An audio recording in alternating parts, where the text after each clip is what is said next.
Fala, filhotes, estão vivos? No vídeo de agora nós vamos falar um pouquinho dessa obra aqui, ó, a coleção Os Economistas do Stuart Mill, John Stuart Mill, Princípios de Economia Política, volume 1, da editora Nova Cultural. Eu sou o Pedro Mendes, professor de Filosofia e Religião do Governo do Estado de Minas Gerais e da Prefeitura Municipal de Berlândia. E vamos lá a essa obra aqui, né?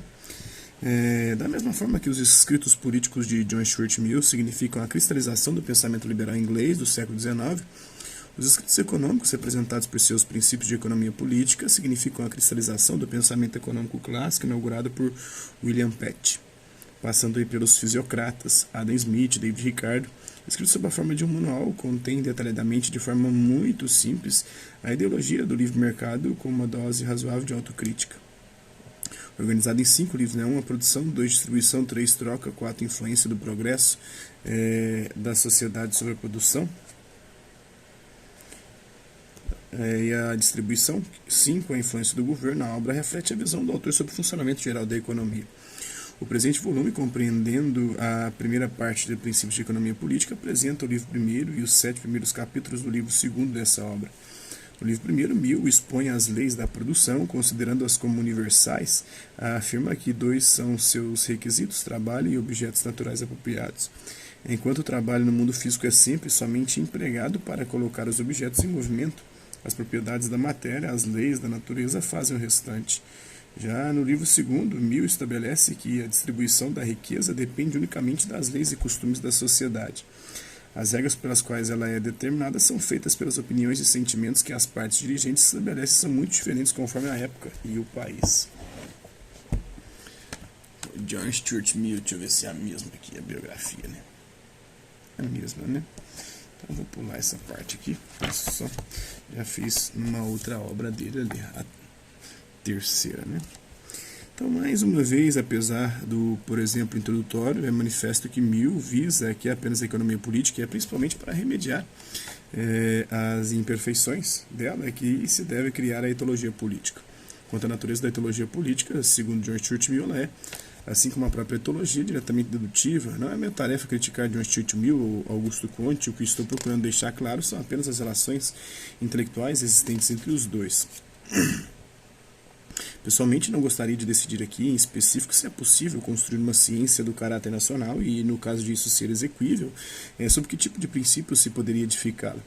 Passo agora aos fatos puramente biográficos, que precisam ser mais enfatizados pelo fato de estarem totalmente ausentes da autobiografia, e demonstram que John Stuart Mill levou muito a sério esse projeto de criar uma etologia, que ele acariciou esse desejo com amor paterno durante muito tempo, e que abandonou o projeto por não ter podido levá-lo a cabo. São de interesse ainda no relato de bem as cartas de Mill a Comte, publicadas por Levi Bru. Foi nessa atitude de recuo que John Stuart Mill começou a pensar em compor um tratado especial sobre economia política, análogo ao de Adam Smith. Em uma carta dirigida a Augusto Comte, em abril de 1844, observava que para ele isso seria obra para uns poucos meses. Segundo Levi Bru, a autobiografia oferece alguns detalhes quanto ao período efetivo da redação da obra.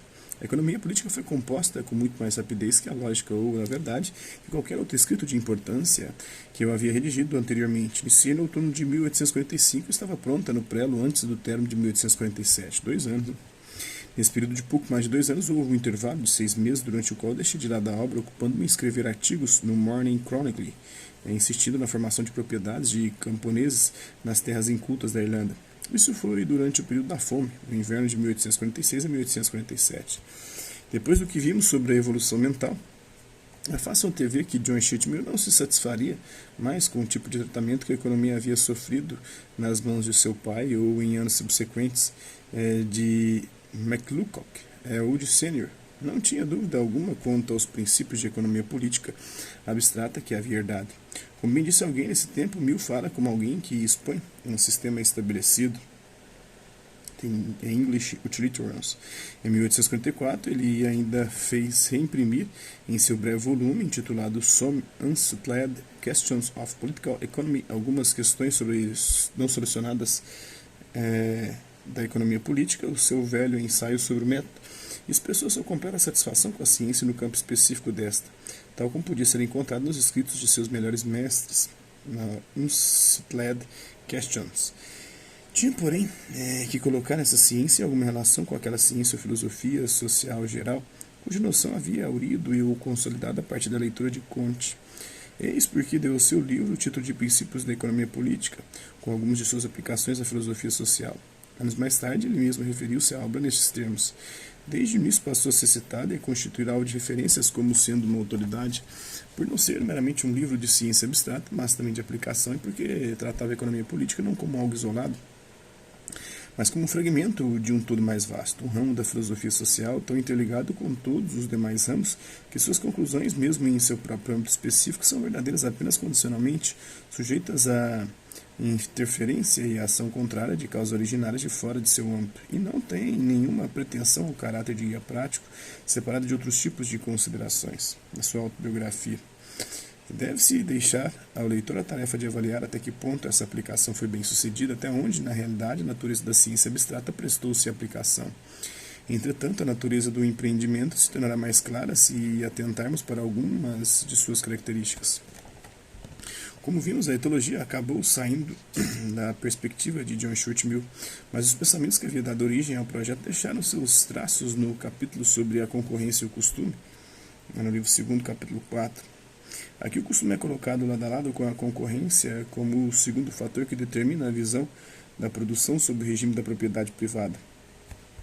Assinala-se não somente que a concorrência é um fenômeno relativamente moderno, a tal ponto que até pouco tempo atrás as rendas da terra, por exemplo, eram regidas pelo costume, mas também que mesmo no atual estágio de concorrência intensa, a sua influência não é tão absoluta quanto se supõe muitas vezes, com muita frequência. Com muita frequência, deparamos com dois preços no mesmo mercado, afirma John Stuart Mill que os economistas políticos em geral, e sobretudo os ingleses, estão habituados a enfatizar quase exclusivamente o primeiro desses fatores, a exagerar o efeito da concorrência e a levar pouco em conta o outro princípio que conflita com o primeiro. Tem a propensão a expressar-se como se pensassem que a concorrência produz efetivamente, em todos os casos, daquilo que se possa apresentar como algo que a concorrência tende a produzir. É altamente significativa a linguagem na qual Mill continua seu raciocínio, formulando uma explicação e uma relativa justificação dessa prática de apresentar a concorrência como o único fator decisivo. Em partes é compreensível se considerarmos que somente em virtude do princípio da concorrência a economia política pode ter alguma pretensão a caracterizar-se como ciência. Na medida em que as rendas da terra, os lucros, os salários e os preços são determinados pela concorrência, podem-se estabelecer leis para eles. Supondo-se que a concorrência seja o único fator que regule esses dados, é possível estabelecer princípios de grande generalidade e de precisão científica, de acordo com os quais os fenômenos serão regulados. Com razão, o economista político considera ser esta a sua missão, propriamente dita, e, como uma ciência abstrata e hipotética, não se pode exigir que a economia política vá além disso. Todavia, atribuindo uma preponderância ilimitada ao fator concorrência, isso representa, na realidade, uma compreensão muito equivocada da causa efetiva dos negócios humanos. Esse é um trecho dessa obra, espero que vocês tenham gostado do vídeo. Quem curtiu, dá um like, quem não curtiu, dá um dislike. Quem se interessar pelo conteúdo do canal, é só se inscrever, ativar o sininho, guardar os próximos vídeos, as próximas notificações. Deixe também seus comentários, dizendo o que você tem achado dos vídeos, sugestões de temas e assuntos para serem abordados em vídeos posteriores. E colabora com o nosso canal, compartilhe os nossos vídeos e ajude nos a chegar ao maior número de pessoas possíveis. Eu gostaria aqui de agradecer aos mais de 4 mil inscritos no nosso canal. Agradecer também aqueles garotos por conta de conteúdo passa por aqui, deixando sua visualização, seu like, seus dislikes, seus comentários, que eles compartilhem nossos vídeos, compartilhem nosso canal, seja aqui nessa plataforma no YouTube ou outras redes sociais. Mas é isso aí. Hasta la vista, babies, e até a próxima.